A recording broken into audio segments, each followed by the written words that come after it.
திருக்ககுன்றம் பகுதியில் நான் ஒரு வேலையாக போயிட்டு இருந்தேன். டூ வீலரில் அப்படியே போயிட்டு இருக்கும்போது பார்த்தீங்கன்னா ஒரு முடிவெட்டுற கடை பார்த்தேன். முடிவெட்டுற கடை பார்த்தீங்கன்னா ரொம்ப பழமையான ஒரு தோற்றம், ரொம்ப பழசு, ஓடு போட்டு இருக்குது. அதில் வந்து பார்த்திங்கன்னா ஒரு முதியவர், ரொம்ப வயசானவர் தான் வெட்டிகிட்டு இருக்கிறாரு. அங்கே பார்த்திங்கன்னா கொஞ்சம் ஒரு வயசானவங்க உட்காந்துட்டு முடிவெட்டுறதுக்காக காத்துட்ருக்குறாங்க. நான் போயிட்டு அவர்கிட்ட எவ்வளோ கட்டிங்க்கு ஷேவிங்க்கு எவ்வளோ நீங்கள் வாங்குவீங்க அப்படின்னா, நீ ஏன் விருப்பப்பட்டு கொடுக்குறது தான்பா, எவ்வளோ வேணாலும் கொடு அப்படின்ற மாதிரி அவர் சொன்னோடனே எனக்கும் சரி, ஒருத்தருக்கு வந்து பார்த்திங்கன்னா நம்ம ஹெல்ப் பண்ணுற மாதிரி தானே இது அப்படின்றதுனால கட்டாயமாக நான் அவர்கிட்ட முடிவெட்டி ஷேவ் பண்ணணும்.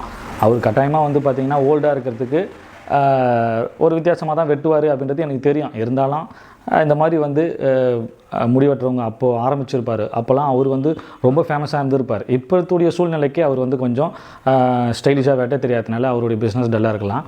அதனால் அவருக்கு ஹெல்ப் பண்ணுற நோக்கத்தோடு போயிட்டு அவர்கிட்ட வெட்டிக்கிட்டேன். எந்த ஹேர் ஸ்டைல் வந்தாலும் பிரச்சனை இல்லை, அது பார்த்துக்கலாம், விடுங்களேன், அது என்ன வளர்ந்துற போகுது முடி என்ன. ஆனால் நம்ம அவருக்கு கொடுத்த காசுன்றது நான் வந்து அதிகமாகவே கொடுத்துட்டேன்னு வச்சிங்களேன், அவருக்கு ஹெல்ப்ஃபுல்லாக இருக்கும் இல்லைங்களா.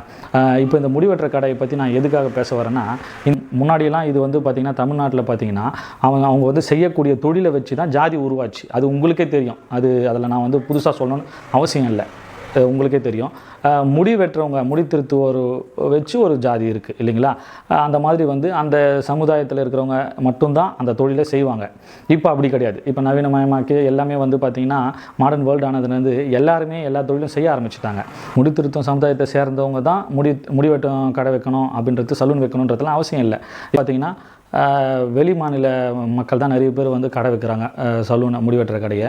அது மட்டும் இல்லாமல் பெரிய முதலாளிங்க வந்து இதில் வந்து இந்த பிஸ்னஸில் இறங்கிட்டாங்க. எப்படின்னா க்ரீன் டென்ஸு, நேச்சுரல்ஸு, இந்த மாதிரி அவங்களாம் வந்து பார்த்திங்கன்னா பெரிய இன்வெஸ்டர். அவங்க வந்து தமிழ்நாடு முழுவதும் நிறைய பிரான்ச்சஸ் வச்சுருக்கிறாங்க. அந்த மாதிரி வந்து பெரிய முதலாளிகள் வந்ததுலேருந்து இந்த முடிவெட்டுற கடையில் வந்து பழைய ஆளுங்களுக்கு கொஞ்சம் வருமானம் கம்மி தான் அப்படின்னு சொல்லலாம். இவங்க இந்த முடி திருத்தும் ஆட்கள் வந்து பார்த்திங்கன்னா இவங்கள வந்து நாவிதர்கள் அப்படின்றது அழைக்கப்படுறது. இப்போது நாவிதர்கள் அதுலேயே வந்து நிறைய பிரிவினைகள் இருக்குது. இந்த முடிவெட்டுற சமுதாயத்தை சேர்ந்தவங்க இப்போ தான் சமீபத்தில் தான் அவங்கள வந்து இந்த மாதிரி முடி திருத்துவோர் இல்லை நாவிதர்கள் இப்படி அழைக்கப்படுறாங்க. அதற்கு முந்தைய காலத்திலலாம் பார்த்திங்கன்னா அவர்கள் வந்து மருத்துவர்கள் அப்படின்ட்டு அழைக்கப்பட்டாங்க. ஏன் மருத்துவர்களாக இருக்கிறாங்க அப்படின்னா, அப்போலாம் வந்து பார்த்திங்கன்னா அவங்க தான் வந்து மருத்துவமே பார்த்துருக்காங்க. அமட்டன் அப்படின்னு சொல்லுவாங்க, அந்த சமுதாயத்தை அமட்டன்னு சொல்லுவாங்க. அதாவது என்னென்னா, பெண்களுக்கு வந்து பிரசவத்தை வந்து அந்த கிராமத்தில் இருக்கக்கூடிய அமட்டத்தினா அந்த அமட்டன் முடிவெற்றவருடைய மனைவியை தான் அமட்டத்தின்னு சொல்கிறாங்க. அந்த அமட்டத்தி தான் அந்த பிரசவத்தையே பார்க்குறாங்க. அப்படின்றதுனால மருத்துவர் அப்படின்ற அழைக்கப்பட்டிருக்காங்க ஒரு சமயத்தில். இப்போ வந்து பார்த்திங்கன்னா மருத்துவர்கள் வந்து எல்லா சமுதாயத்தில் இருக்கிறவங்களும் மருத்துவர் ஆகிடுறாங்க. அப்போ நீங்கள் பார்த்துங்க, இந்த முடிவெற்றவங்களுடைய பேக்ரவுண்டை நல்லா யோசித்து பாருங்களேன். அப்போ அவங்க தான் மருத்துவர்களாக இருந்திருக்கிறாங்க. அப்போ பாருங்கள், ஊரில் இருக்கிற ஒரு பணக்காரனோ இல்லை ஏழையோ எல்லாம் வந்து அவங்கள நாடி தான் போகிற மாதிரி இருந்திருக்கும். தமிழக முதல்வர் திரு மு.க. ஸ்டாலின் அவர்கள் வந்து இந்த முடி திருத்தம் கம்யூனிட்டியை சேர்ந்தவர் அப்படின்ட்டு நிறைய பேர் சொல்லுவாங்க.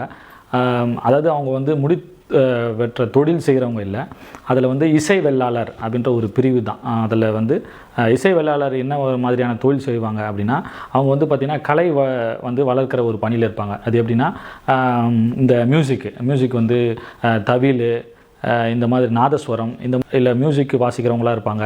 அது முன்னாடிலாம் பார்த்திங்கன்னா சில சுப நிகழ்ச்சிகளுக்கு அவங்க வந்து இந்த நாதஸ்வரம் வாசித்து தவில் அடிக்கிறதுலாம் வந்து அந்த கம்யூனிட்டி தான் பண்ணிகிட்டு இருந்தாங்க. அந்த மாதிரி ஒரு பணி தான் அவங்க செய்வாங்க. இசை வேளாளர் இசையில் மட்டும் இல்லாமல் நடனத்துலேயும் அவங்க வந்து வல்லுநர்களாக இருந்திருக்காங்க.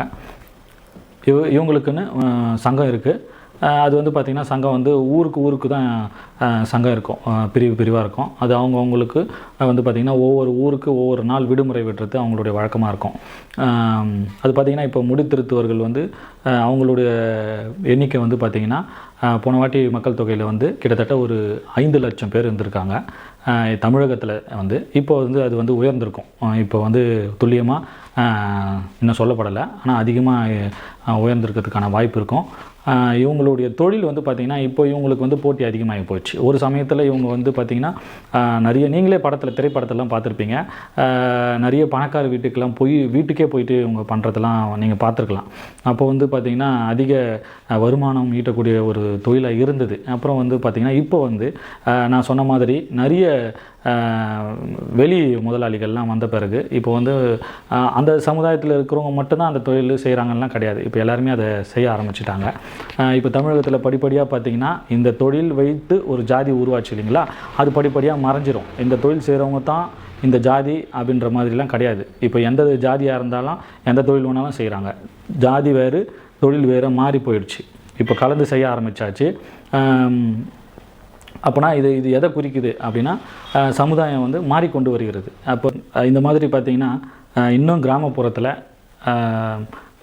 கம்மி விலைக்கே முடி வெட்டுறது, இந்த ஷேவ் பண்ணுறதுலாம் இருக்குது. வெறும் 50 ரூபாய்க்கே வந்து அப்படியே உட்கார வச்சு ஒரு புளிய மரமோ இல்லை ஆலமரத்தை அடியிலே உட்கார வச்சு கட்டிங் ஷேவிங் பண்ணி 50 ரூபா மட்டும் வாங்கக்கூடிய முடிவெட்டுற ஆளுங்களாம் இருக்காங்க. அது வந்து எங்கே பார்த்தீங்கன்னா ரொம்ப கிராமத்துக்குலாம் போனீங்கன்னா இன்னும் பண்ணிகிட்ருக்காங்க. ஆனால் சிட்டியில் வந்து பார்த்திங்கன்னா அப்படி கிடையாது. இன்றைக்கி அது வந்து ஒரு கட்டிங் ஷேவிங்னால் குறைஞ்சபட்சம் 150 ரூபாய் ஆகிப்போச்சு இல்லைங்களா. இது மாதிரி ஆனதுனால இந்த சிறு தொழிலாளி நம்ம அண்ணன் நான் போய் வெட்டினேன் இல்லைங்களா, அந்த அண்ணன் மாதிரி ஆளுங்கள்லாம் பாதிக்கப்படுறாங்க அப்படின்றதுக்காக நம்ம வந்து போயிட்டு இப்போ இருக்கிற இளைஞர்களை வந்து அதில் போய் வெட்டுங்க அப்படின்னு நான் சொல்ல முடியாது. ஏன்னா அப்படி இப்போலாம் வந்து ஸ்டைலே மாறி போச்சு. அதை போய் நான் இப்போ போய் சொன்னேன்னு வச்சிங்களா, கிறுக்கு இவன் போய் வெட்டினா அதே மாதிரி நான் வெட்ட முடியுமா அப்படின்ட்டு நீங்கள் என்னை கேள்வி கேட்பீங்க. அதனால் நான் உங்களை வந்து கட்டாயப்படுத்தலை போய் நீங்கள் முடி வெட்டி தான் ஆகணுன்ட்டு. உங்களுக்கு நீங்கள் வந்து ஹெல்ப் பண்ணுற ஒரு எண்ணம் இருந்ததுன்னா கட்டாயமாக அந்த சமுதாயத்தை வளர்க்குற, இப்போ நான் கூட தான் பார்த்தீங்கன்னா வேறு சமுதாயத்தை ஆள், ஆனால் அந்த சமுதாயத்தில் வந்து ஒரு சமயத்தில் அவங்க வந்து இப்படிலாம் இருந்தாங்க. அவங்க வந்து இன்றைக்கி வந்து மற்ற முதலாளிகள்லாம் வந்த பிறகு அவங்க டவுன் ஆகிட்டாங்க அப்படின்றது ஒரு ஹெல்பிங் டெண்டன்சி தான் இல்லைங்களா. ஒருத்தருக்கு ஒருத்தர் ஒரு ஹெல்ப் பண்ணுறது தானேங்க, வேறு என்னங்க இருக்குது இந்த வாழ்க்கை.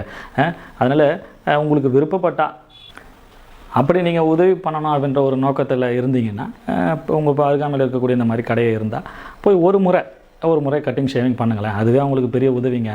நான் முடிவெட்டினேன், அவர் வந்து பார்த்தீங்கன்னா நீயா கொடுன்னாரு, நான் 50 ரூபா கொடுத்துருந்தா கூட வாங்கியிருப்பார். ஆனால் நான் அப்படி செய்யலை, 200 ரூபாவாக கொடுத்துட்டேன். பார்த்தீங்கன்னா அவருக்கு அது ஒரு மகிழ்ச்சி.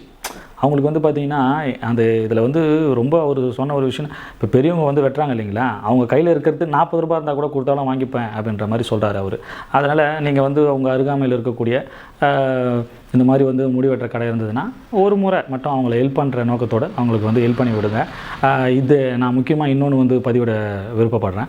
என்னென்னா இது வந்து பார்த்திங்கன்னா சமுதாயத்தில் வந்து இப்போ மாற்றம் அடைஞ்சிருக்கு. இது வந்து ஒரு சிலர் என்ன சொல்லுவாங்கன்னா, இந்த ஜாதி தான் இந்த தொழில் செஞ்சிட்டு இருந்தது அப்படின்றத வச்சு ஒரு அடையாளமாக வச்சு அந்த ஜாதியை வந்து குறிப்பிட்டிருந்தாங்க இல்லைங்களா. அது இப்போ மாற்றம் அடைந்து விட்டது தான்.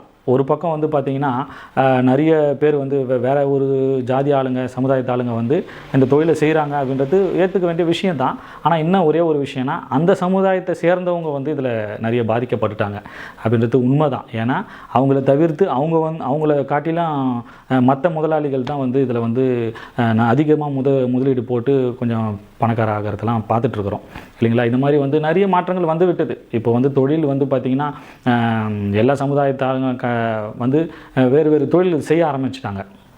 ஆனால் இன்னும் ஒரே ஒரு விஷயம்னா, அதில் பழமையாக செஞ்சுட்டு இருந்தாங்க பார்த்தீங்களா, அந்த சமுதாயத்தால் கொஞ்சம் பாதிக்கப்படுறாங்க. இந்த மாதிரி வந்து நிறைய நான் வந்து தொழில்களை சொல்லிட்டு போகலாம். அப்படி அடுக்கு நிறைய இருக்குது. இந்த கூடை பின்னும் தொழிலெலாம் வந்து பார்த்திங்கன்னா அவங்க வந்து ஒரு சமுதாயத்தால் தான் பண்ணுவாங்க.